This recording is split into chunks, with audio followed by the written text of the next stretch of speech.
नमस्कार। The deep dive में आपका स्वागत है। आज हम एक अहम मुद्दे पर बात करने वाले हैं, खास तौर पर भारत के सूक्ष्म, लघु और मध्यम उद्यमों मतलब एमएसएमईज के लिए। यह है उद्यम प्रमाण पत्र, और इससे भी ज्यादा जरूरी, इसे अपडेट रखने की बात। ये सिर्फ कोई नंबर नहीं है, सही कहा ना?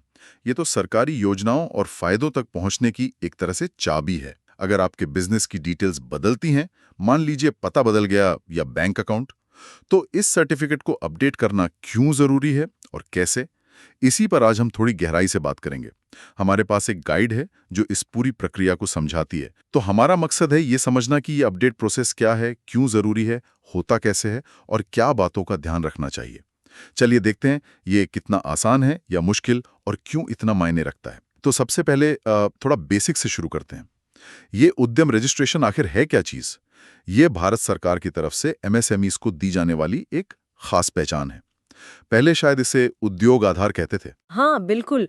पहले उद्योग आधार नाम था, अब उद्यम रजिस्ट्रेशन। और सबसे बड़ी बात यह है कि अब ये पूरा का पूरा डिजिटल है, मतलब कोई कागज का काम नहीं, सब ऑनलाइन। एक पोर्टल है उद्यम रजिस्ट्रेशन पोर्टल, उसी पे होता है सब। अच्छा। लेकिन हाँ, दिलचस्प बात यह है कि इसका मकसद सिर्फ एक आईडी कार्ड देना नहीं है।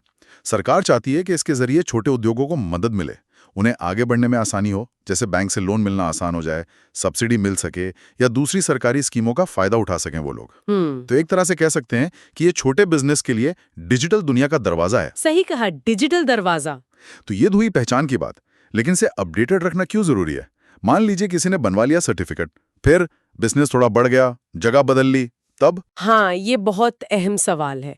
देखिए, अगर आपके बिजनेस में कोई भी जरूरी बदलाव आता है, जैसे मान लीजिए बिजनेस का नाम बदला या पता बदल गया, या फिर contact details, mobile number, email ID. अच्छा। या फिर ये भी हो सकता है कि आपने बिजनेस में और पैसा लगाया तो निवेश की रकम बदल गई या कर्मचारी कम ज्यादा हो गए। यहाँ तक कि अगर पैन या जीएसटी नंबर में कोई बदलाव है या बैंक अकाउंट ही बदल गया है, या फिर आपका बिजनेस का स्केल बदला हो, जैसे माइक्रो से स्मॉल बन गए आप, इन सभी सूरतों में सर्टिफिकेट को अपडेट करना वो अनिवार्य है, जरूरी है। अच्छा, ये अनिवार्य है। और हाँ, ये सिर्फ कोई फॉर्मेलिटी नहीं है।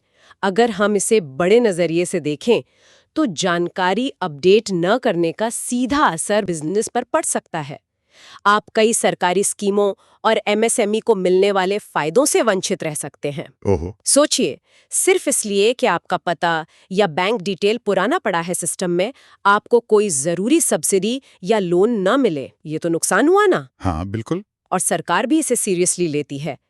एमएसएमई मंत्रालय साफ कहता है कि कोई भी बदलाव हो तो उसके 6 महीने के अंदर आपको अपडेट कर देना चाहिए। 6 महीने, ये ध्यान रखने वाली बात है। अच्छा, अब आते हैं मेन मुद्दे पर कि इसे अपडेट करते कैसे हैं। क्या ये बहुत मुश्किल प्रक्रिया है? यहीं पर वो डिजिटल होने का फायदा आता है। प्रक्रिया काफी हद तक सीधी सादी ही है, लेकिन हाँ, कुछ बातों का ध्यान रखना पड़ता है। तो पहला स्टेप क्या है? सबसे पहले तो आपको जाना है सरकारी वेबसाइट पर, जो है udyamregistration.gov.in, या इससे जुड़ी कोई आधिकारिक साइट। यहाँ एक चीज का खास ध्यान रखना है, कई बार मिलती जुलती नकली वेबसाइटें होती हैं। हमेशा .gov.in वाली या आधिकारिक पोर्टल ही इस्तेमाल करें। ठीक है, सही वेबसाइट पर पहुंच गए, फिर? वेबसाइट पर आपको अपडेट कैंसिल उद्यम रजिस्ट्रेशन या ऐसा ही कुछ लिखा हुआ लिंक मिलेगा। ओके। उस पर क्लिक करना है। क्लिक करने के बाद सिस्टम आपसे आपका उद्यम रजिस्ट्रेशन नंबर मांगेगा और वो मोबाइल नंबर जो आपने रजिस्ट्रेशन के टाइम दिया था। अच्छा, वही वाला नंबर जो पहले दिया था? हाँ, वही। कई बार लोग यहीं अटक जाते हैं, कोई दूसरा नंबर डाल देते हैं तो वो लेता नहीं है। ठीक है, नंबर डाल दिया, उसके बाद? फिर आएगा वेरिफिकेशन स्टेप।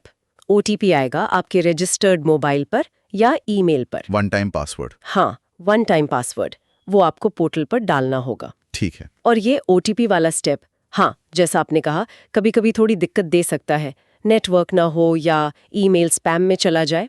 इसकी बात हम आगे करेंगे कि ओटीपी ना मिले तो क्या करें। ओके, तो ओटीपी डाल दिया, फिर क्या? सीधे जानकारी बदल सकते हैं? हाँ, ओटीपी जैसे ही वेरीफाई होगा, आप उन सेक्शन में जा पाएंगे जहां बदलाव करना है, जैसे पता बदलना है या बैंक डिटेल्स या निवेश की जानकारी या कर्मचारियों की संख्या। यहीं पर मेरी एक सलाह है, जो भी जानकारी भरें उसे एक बार नहीं 2 बार चेक जरूर कर लें। नाम की spelling, pin code, account number. एक छोटी सी गलती भी बाद में दिक्कत दे सकती है।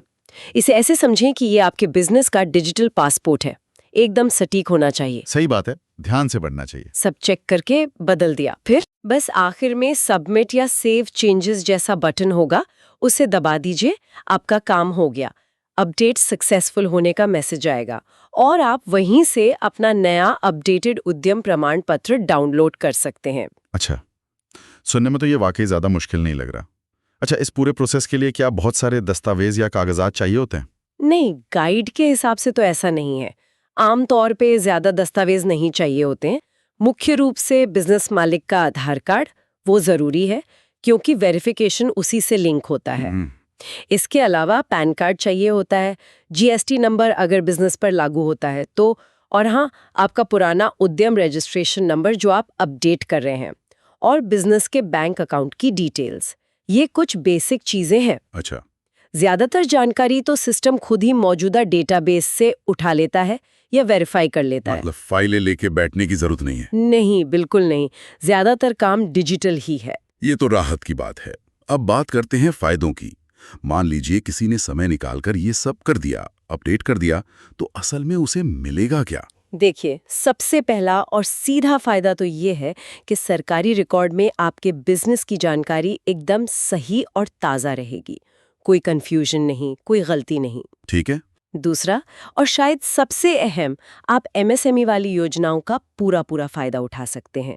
जैसे बैंक से कम ब्याज पर लोन लेना हो, हाँ, या किसी सरकारी सब्सिडी के लिए अप्लाई करना हो, या फिर सरकारी टेंडर भरना हो।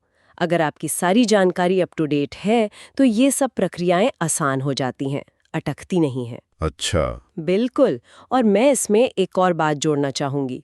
ये फायदे सिर्फ सरकारी स्कीमों तक ही नहीं है। अच्छा, हाँ, आपकी अपडेटेड प्रोफाइल वो आपकी बिजनेस की क्रेडिबिलिटी, मतलब साख भी बढ़ाती है। सोचिए, अगर कोई इन्वेस्टर है या कोई बड़ा ग्राहक है, वो आपके बारे में ऑनलाइन सर्च करता है और उससे आपकी सारी जानकारी एकदम सही और लेटेस्ट मिलती है, तो उस पर अच्छा इंप्रेशन पड़ता है। लगता है कि हाँ, ये प्रोफेशनल लोग हैं, नियमों का पालन करते हैं। सही बात है। आज के डिजिटल जमाने में ये बहुत जरूरी है।